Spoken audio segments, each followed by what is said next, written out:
Welcome everyone to the deep dive.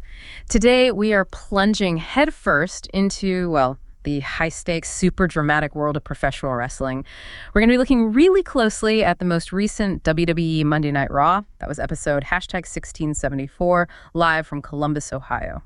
Yeah, and our mission for this deep dive, it's really all about uncovering those key storylines, Yeah. the unexpected twists, the moments that really matter, all the stuff that's shaping WWE right now as we barrel towards Night of Champions this Saturday. We're going to pull out the crucial bits, the insights from the show and everything around it so you feel like you were right there, getting every little detail. Think of this as your shortcut, yeah. Getting you fully up to speed on the drama, the rivalries heating up, straight from our source material. Raw's Road to Night of Champions. That's exactly right. We're not just listing results, we're digging into what really matters, connecting those dots for you. So Yeah. Let's just jump right in. All right, let's do it. That opener with Seth freaking Rollins. His entrance, it wasn't just big, it felt loaded. He had Braun Breaker, Bronson Reed, even Paul Heyman with him. Given Rollins' recent history, what do you think that entourage signals right off the bat, heading into Night of Champions? Oh, it's a huge signal, a complete shift, I think. Rollins has always been confident, sure, but here, he didn't just hear the crowd's mixed signals. He seemed to, actively dismiss them. He heard the CM Punk chants, the OTC chants maybe outside the club or something like that. Yeah. But he also heard his fans singing the song. And he basically just said, I know better. Yeah. What did you make of him claiming he created guys like Roman Reigns and Cody Rhodes? It's pretty bold. The creator, the past, the present, the future. Rollins really laid it on thick, didn't he? But is that, genuine belief? Or is it maybe a sign of arrogance, something that could trip him up later? What's your read on that level of confidence, especially calling the Money in the Bank briefcase the finish line, the end game for everyone else? It's a fascinating mix, isn't it? He's really doubling down on this, messianic complex, positioning himself as the ultimate guy, claiming he created Reigns and Rhodes, or that Punk only came back because Rollins hated him so much. It's not just ego talking. It feels like a strategic move. He's trying to make himself the center of the WWE universe, diminish everyone else, right? So the briefcase isn't just an opportunity. It's like inevitability. His inevitable dominance and that run-in with LA Knight, that just showed how he plans to handle anyone who resists. Little preview. And while Rollins was laying all that out, we saw the immediate impact of his new crew right there in the ring. Braun Breaker, with Heyman at ringside, took on Penta. And Breaker just, he dominated. Won with that huge spear. Right, and then straight after, Rollins and Reed come back out to congratulate him, cementing the unit. And Rollins gets right in Penta's face, tells him to stay out of his way. It's clear this isn't just a random group, it's a statement. Rollins showing off his future of wrestling by having his guy, Breaker, make a big impact immediately, consolidating power. Okay, shifting backstage. Things were getting a bit chaotic, but maybe not in the way WWE planned. These injury updates. What kind of ripple effect are they having on Night of Champions? Adam Pearce had some tough news for AJ Styles about Dom Mysterio's IC title match. Yeah, those injuries to Dominic Mysterio and Liv Morgan are pretty significant, especially this close to the pay-per-view. For Dom, canceling the Intercontinental title defense throws that whole picture up in the air. And Liv Morgan being out impacts the women's tag division, which already felt a bit uncertain. These aren't just small bumps. They force rewrites, create that chaotic feeling we saw with AJ Styles getting visibly frustrated. And it also, interestingly, gave Pearce an opening to tell the New Day, who had Grayson Waller hanging around, that they'd be facing Judgment Day for the tag titles next week. They definitely didn't seem thrilled about that news either. Speaking of tension, that Gunther versus Goldberg rivalry is really heating up. We got that video package looking at their history, and Goldberg explained his side. He said he couldn't just let Gunther's comments about him and his family slide, said he plans to beat him up good. Pretty straightforward from Goldberg. Yeah, and then Gunther, the World Heavyweight Champ, comes out to the ring, and wow, he did not hold back at all. He just scoffed at the challenge, right? Called Goldberg, who's 58, a one-trick guy, whose best days were back 1999. Gunther just flat out declared he's the best wrestler in WWE and he's going to destroy the myth of Goldberg. And then that sarcastic apology to Goldberg's wife beforehand. Classic Gunther. A sarcastic apology, only he could pull it off looking so serious. It makes you wonder, though, has Goldberg really watched Gunther lately? It feels kind of like asking, a classic rock band to open for a death metal group. Both powerful, but just totally different worlds. Does this feel like a real main event clash, or is it more symbolic, like passing the torch? That's a great way to put it. This generational thing, it's not just about age, it's strategic, right?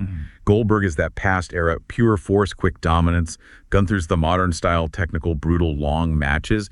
So this match, it's WWE using a legend to either cement Gunther as the guy now by having him beat the Myth, or maybe, just maybe, a shock win to remind everyone legends can still go. The real takeaway is how WWE uses its history to boost the present, and how Gunther's defining himself against those legends. Okay, let's shift gears over to the Judgment Day Clubhouse. The vibe there felt a bit down, didn't it? Clearly feeling Liv Morgan's absence. Finn Balor really stepped up, though, tried to lift their spirits, acknowledged Liv was out, but immediately pivoted. Reaffirmed Dom as champ, predicted Roxanne Perez for Queen of the Ring, said he and JD McDonough would get the tag titles back next week. He even mentioned Raquel Rodriguez as women's tag champ. It really shows Balor's role, doesn't it? He's the leader trying to keep that positive vision going, even with setbacks. What was really interesting, though, was Raquel Rodriguez. Even with Balor pushing positivity, she still questioned Pierce about the tag titles. But then it seemed like Balor's pep talk kind of lit a fire under her. She confronted Baylor, said she wanted to go after Rhea Ripley. It just shows how those internal group dynamics can shift really fast, push someone onto a new path just from one conversation. And yeah, despite Finn's efforts, Dominic Mysterio still seemed really distracted by the Liv Morgan situation. It's like this constant thread pulling at their focus. Baylor, always the strategist, had to literally get Dom's head back in the game, focus him on Roxanne Perez's match coming up. Important for the group's image, I guess. We also saw some subtle stuff brewing around the Women's Intercontinental Championship. Yeah. Bayley was backstage warming up, and Lyra Valkyria comes up, apologizes for acting weird last week, says she thinks Bayley deserves the title shot. Bayley's response was a bit passive-aggressive, maybe, but then she quickly promised Valkyria the first shot if she beats Becky Lynch. That felt loaded. It absolutely did. And what really jumped out at me was seeing Becky Lynch in the background, watching that whole exchange, looking really unimpressed. Is this just, rivals talking?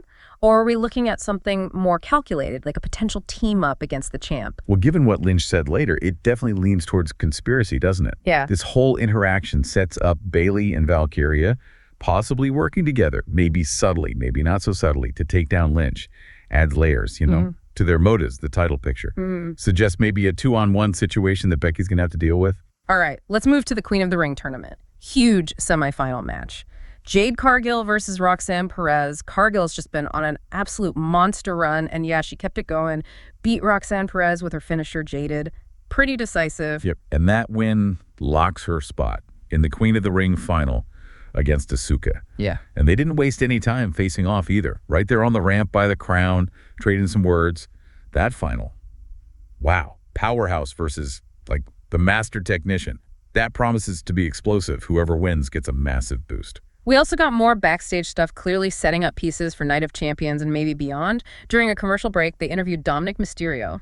Still injured, couldn't even talk over the booze, really. But he did manage to get out that he missed Liv Morgan and his ribs weren't 100%.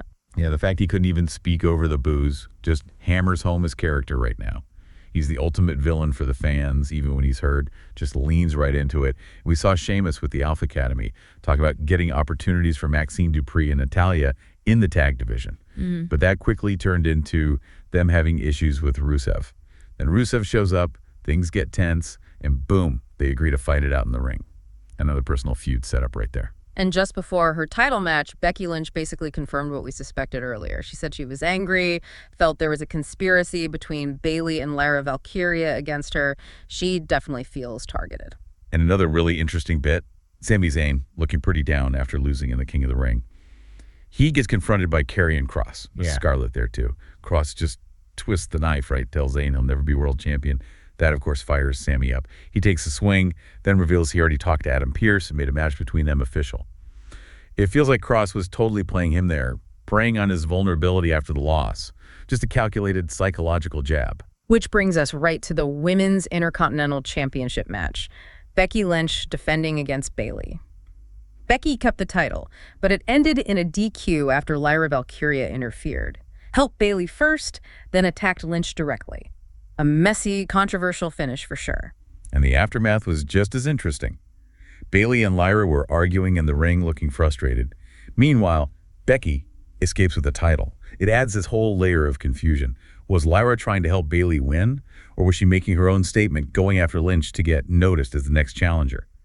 Their argument suggests maybe that alliance, if there was one, is already falling apart. Leaves everything really murky for the title heading into Saturday. Beyond those big matches and title stories, there were other threads weaving through the show, setting up future stuff. We got a video package on JD McDonough showing his pre-WWE accomplishments, clearly signaling he's someone to keep an eye on. Yeah, and we saw that ripple effect from earlier when Chad Gable went up to Penta, kind of mocking him for losing to Breakker, saying he might finish the job.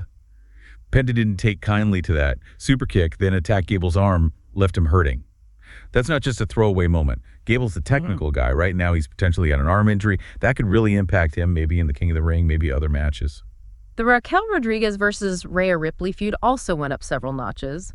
Raquel called Rhea out for costing her the Queen of the Ring spot, demanding a beating. Ripley came out, they brawled all over. Then Roxanne Perez jumps in to help Raquel. They put Ripley through a table together. Then Raquel gives Perez this kind of hesitant hug. Later, Ripley demanded a street fight against Raquel from Pierce, and he granted it. That whole sequence was huge. Perez helping Raquel, that hesitant hug, suggests maybe a new alliance forming against Ripley, who's been so dominant.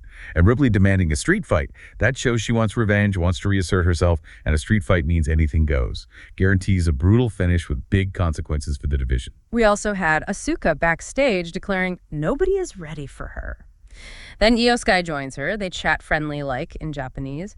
Asuka then says they'll see each other at SummerSlam, and Sky confirms she'll be ready. Teasing a massive future match right there. Oh, that's a fantastic long-term tease.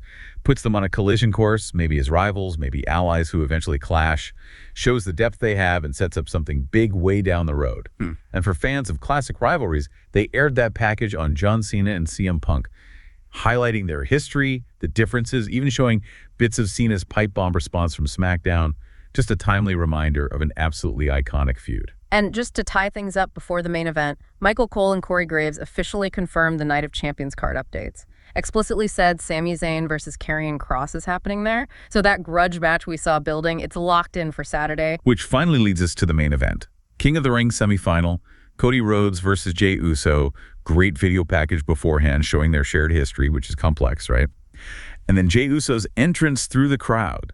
Signature move, huge reaction. Place was absolutely buzzing. Yeah, and it was a genuinely great match, hard fought, felt like a main event. In the end, Cody Rhodes got the win over Jey Uso with the Crossroads. So that means the King of the Ring final is set. Cody Rhodes versus Randy Orton. I mean, a lot of people are calling that a dream match final. Absolutely. The way the show ended, really powerful visuals, Cody celebrating, but then showing huge respect to Jey. That embrace, raising Jey's arm, Jey reciprocating. It wasn't just about the win. It highlighted Cody's character, his respect, and that connection they still have, even after beating each other up. Wow. Okay, what a whirlwind deep dive that was. A Raw that really did set the stage for Night of Champions.